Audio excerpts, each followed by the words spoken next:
Welcome to another episode of my series, Mystic Minds with K Mystic, where I represent something that I like to call the mystic veil, the bridge between the seen and unseen worlds.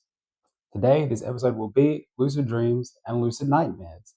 A lot of people talk about lucid dreams. It's rare you hear someone talk about a lucid nightmare. Stories of the lower realms, as they like to call it, dreams where your consciousness goes to the lower dimensions to experience the astral plane.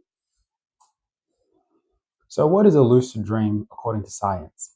A lucid dream is when you become aware that you are dreaming, but still inside the dream. Instead of just going along with whatever happens, you realize that it is a dream and you take control of it. Your brain pulls everything from what you've ever seen, ever felt, or experienced. It puts it all together into a full world, and it can combine things that have never existed together.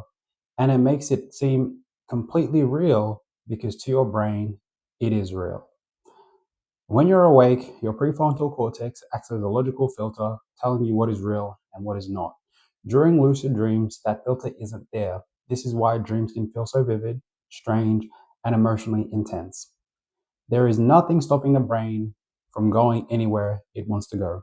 So this is a very basic explanation of what lucid dreaming is according to science. It's basically your brain collecting a database of images and experiences, sensories, sounds that you've ever done while you were on Earth, and recreates it into a experience that you can have to fix your problems, or it's trying to get you to fix your problems and showing you what's going on in your subconscious mind. Now, what is lucid dreaming metaphysically? The human soul doesn't only exist here in the physical world, it exists in multiple dimensions at the same time. When you dream, you're not just experiencing what you're doing here or in the astral plane, but you're experiencing what your consciousness is doing in other planes of existence. When you dream, your consciousness is experiencing what you're doing in the fourth dimension, which is the astral plane. The third dimension would be the physical world where we are right now. This is a realm where any possibility or scenario can exist. The rules of the physical reality do not apply here. That's why you can see an elephant with 10 heads talking, walking up straight. That's why you can see elemental flying, using super abilities. That's why you can see a jinn performing magical, I was about to say miracles. Why couldn't a jinn create miracles? Why would I stop saying that? A jinn can do miracles, jokes. But during a regular dream, your consciousness creates a subdimension within the astral world. This is a personal space that your mind creates to solve its problems. So basically, what ends up happening is in the astral plane, there's different layers of dimensions in different worlds. Your brain goes into this subtle dimension, a non physical world, your consciousness, and it creates scenarios that seem extremely similar to reality to where you can fix your problems. Let's say, for example, childhood trauma. Someone might say, hey, I'm trying to fix my childhood trauma.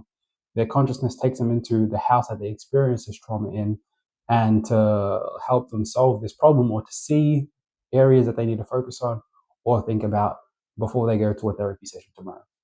Things like that do happen, right? You're about to do something very important. Let's say you're going to the doctors and you forget that you have pain somewhere. The night before you go to the doctors, you have a dream about this. It's your subconscious mind helping you solve this issue within your physical life. Now, my experiences while lucid dreaming. I flew before, I teleported, shape shifting, all kinds of stuff. I met a jinn, angels, gods, demons, ghosts, spirits, extraterrestrials in the astral plane while lucid dreaming. I've been to heavenly worlds. There was one time actually I was doing something here. It's called the Illuminated Consciousness Accelerated Text by Dr. Master Gibson, right? Dr. Master Mitchell Gibson. He was a Dr. X psychiatrist. I was doing the text and I had gone to sleep. I had the most lucid dream that I had ever had in my life. It was so real. I remember within the dream when I was experiencing a universe where I was Batman and I was watching Batman at the same time. And he had done the Batwing call, right? He was in a scenario where he was trapped in a compound and he had called his Batwing. I had replayed the scenario and my eyes had zoomed in to where I could see the fiber optics on the seams of the wire that was pulling him into the Batwing, and I rewinded it. It was a very crazy dream, but it was cool. There was one time I had met Constantine in my dream. This was recent. This was about 2 months ago. And in this dream, when I had saw Constantine, he had told me something, right? And in the dream, I said, I have to remember this for when I wake up.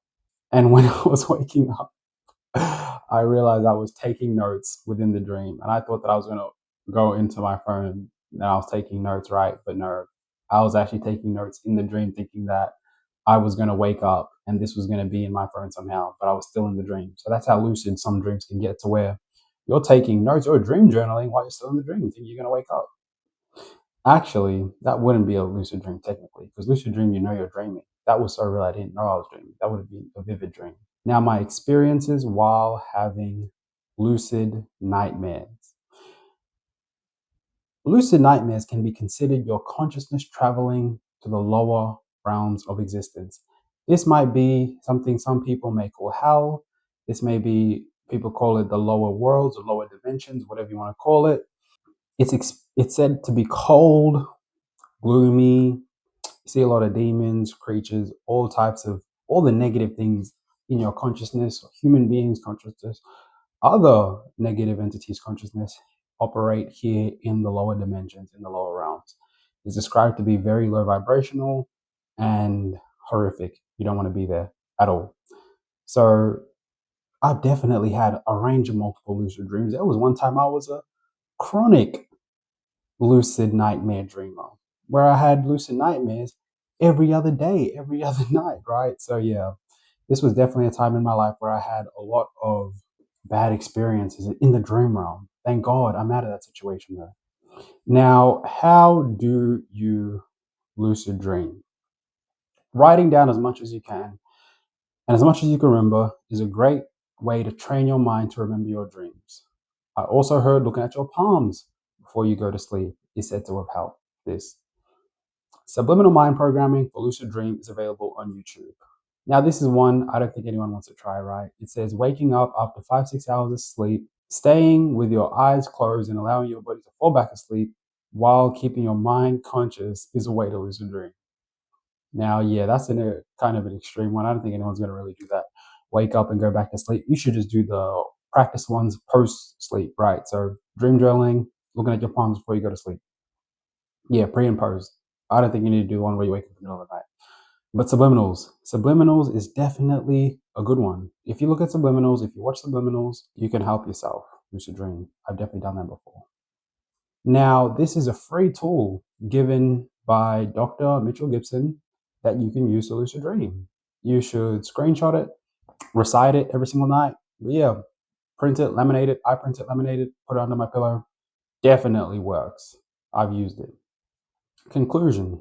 Dreaming is an amazing way to solve your problems. If you become a regular dreamer, you can begin to steer what you experience.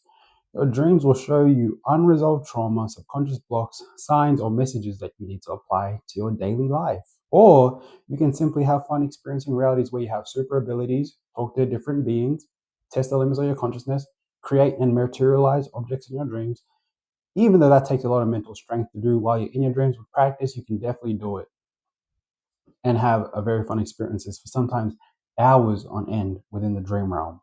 Now, another thing that you can do with lucid dreams is use your experiences and things that you witness in the dream realm for your creative work. And that concludes another episode of Mystic Minds with K Mystic, where I represent something that I like to call the mystic veil, the bridge between the seen and unseen worlds.